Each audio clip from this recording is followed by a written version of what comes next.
Assalamualaikum warahmatullahi wabarakatuh. Saya Rahma Junita Artani dengan NIM 050201211087 dari kelas HKI 3C Fakultas Syariah dan Hukum UIN Sunan Ampel Surabaya. Di sini saya akan menjelaskan sedikit tentang hukum adat.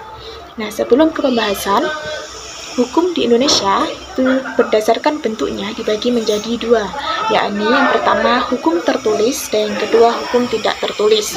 Contoh dari hukum yang tertulis yaitu yang pertama Undang-Undang Dasar 1945, lalu ada KUHP, KUHPER, dan lainnya. Lalu yang kedua yaitu hukum tidak tertulis, yaitu hukum adat.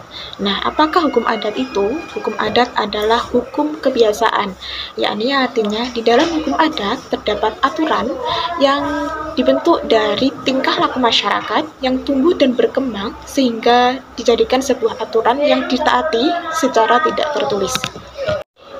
Lalu, dari manakah sumber hukum adat? Sumber hukum adat berasal dari yang pertama, pastinya dari adat istiadat atau kebiasaan tradisional rakyat.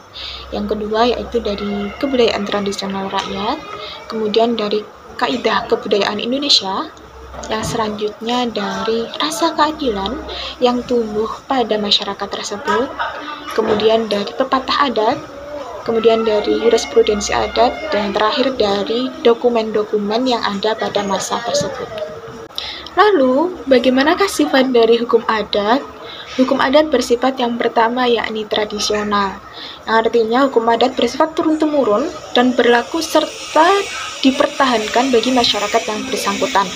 Yang kedua, hukum adat bersifat keagamaan, yakni artinya perilaku hukum adat berkaitan dengan kepercayaan kepada Tuhan Yang Maha Esa.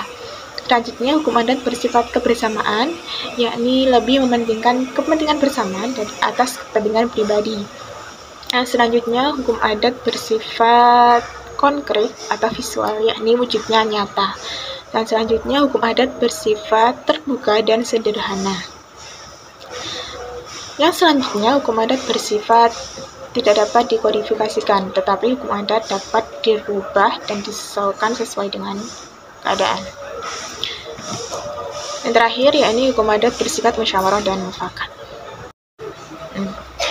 Demikian, itulah tadi sedikit materi hukum adat yang dapat saya paparkan. Apabila ada kurang lebihnya, mohon maaf. Akhirul qauli, assalamualaikum warahmatullahi wabarakatuh.